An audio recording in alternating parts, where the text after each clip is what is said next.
à mon manager Corneille Farida. Je suis très content, mon ami, que tu aies fêté ton anniversaire. Et bien des bonnes choses à toi. Mon Christopher, reviens-moi. Je sais qu'il y a beaucoup d'hommes dans ce monde.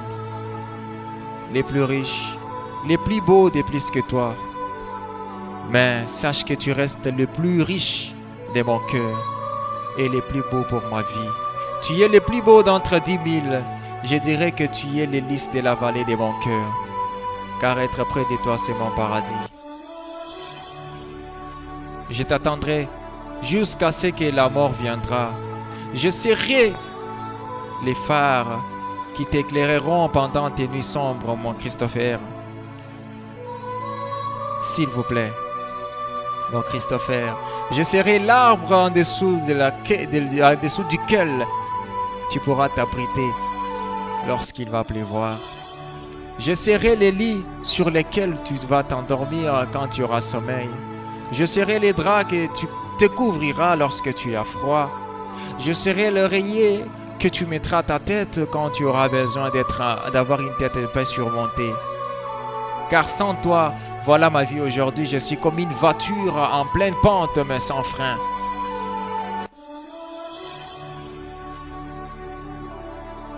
Deko, basi balova yo, this is love. Tsampunongai. S'il te plaît, que pouvait faire notre Christopher? Car déjà de l'autre côté, il avait déjà fait un vœu, que tout ce dont tu me demanderas, je t'offrirai. Christopher, ne sachant quoi faire, ne voulant pas décevoir cette autre fille, parce qu'il savait que c'était une fille bien. Il était entre deux cœurs, des filles qui avaient presque les mêmes caractéristiques. Mais que devrait-il faire? C'est là qu'on s'était arrêté la fois passée, dans notre deuxième partie. Christopher dit à la fille, Benita, tu m'as donné ton amour, Benita. Les richesses de ce monde, j'en ai. Ton cœur, tu me l'as offert. Mais Benita, je veux que tu saches quelque chose, Benita. Je t'aime aussi, Ben. Mais dans mon cœur, il y a déjà quelqu'un d'autre. Dans mon cœur, il y a déjà quelqu'un d'autre. Mais je ne peux pas te décevoir. Mais j'aimerais seulement que tu saches une chose. Quels que soient les temps, quels que soient les moments, quels que soient mes sentiments pour toi, sache que je ne t'oublierai jamais. Benita dit, Christopher, je suis né, ça fait environ 27 ans. S'il te plaît, j'ai perdu ma dignité de femme. Tous les hommes que j'ai toujours rencontrés dans ma vie n'ont pas été les hommes de ma vie. Et sache que, en ce qui concerne l'amour, la femme est prête à tout donner pour son amour. Si Christopher, tu étais la bataille de Waterloo, sache que moi, Benita, je me battrai jusqu'à ce que je gagnerai. Je sais que dans ton cœur, tu as une autre femme. Mais sache que pour ton amour, je me battrai jusqu'à la fin. Que le meilleur gagne. Même si dans ton cœur, il y a cette autre femme, j'aimerais peut-être avoir même juste une partie de ta poche pour y résider. Je sais que ton cœur a plusieurs compartiments, mais j'aimerais au moins que tu me donnes même une petite cellule, on dirait une prisonnière. Je t'aime, mais que je ne pourrais pas vivre avec une autre femme, un autre homme plutôt. Mon Christopher, j'accepte que tu épouses cette autre femme comme ta première femme. Mais que je sois même une deuxième femme. même si je suis marginalisé, mais au moins l'honneur d'être appelé la femme de Christopher. Je sais que ce fauteuil n'est pas le mien. Je te donne la chance d'aller épouser cette femme. Et reviens aussi m'épouser. Mais je pense que je t'attendrai, même jusqu'au-delà du Jourdain. À ces paroles, Christopher était confus. Il s'est dit, mais j'ai devant moi une femme qui accepte d'être même la deuxième femme, à condition de ne pas me perdre. Que puis-je faire? Christopher a dit que je vais y réfléchir. Mais je devrais d'abord aller au village, rentrer voir ma femme. Ça fait environ 9 ans que je n'ai pas été avec elle. Alors je dois rentrer honorer ma promesse. Car si je suis ce que je suis aujourd'hui, les titres qui m'ont été octroyés, c'est parce qu'il y avait quelqu'un qui avait fait des sacrifices pour moi.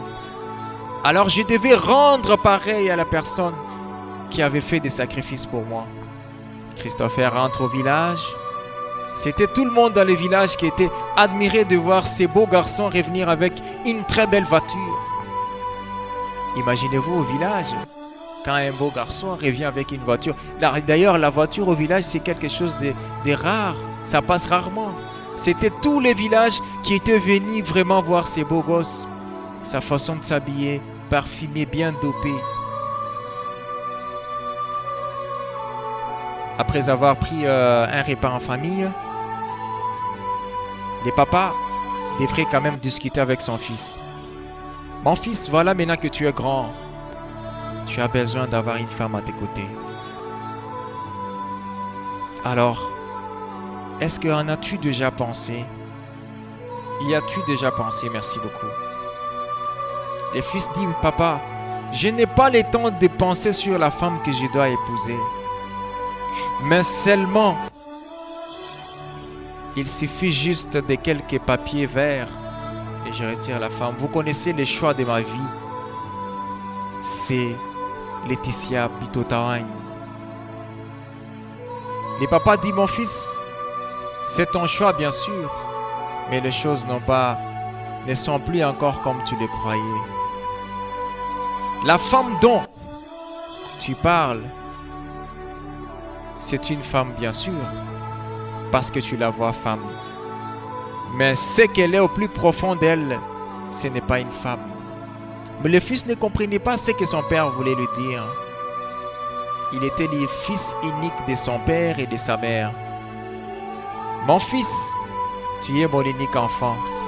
Et j'aimerais que tu te maries et que tu puisses avoir des enfants pour combler les trous.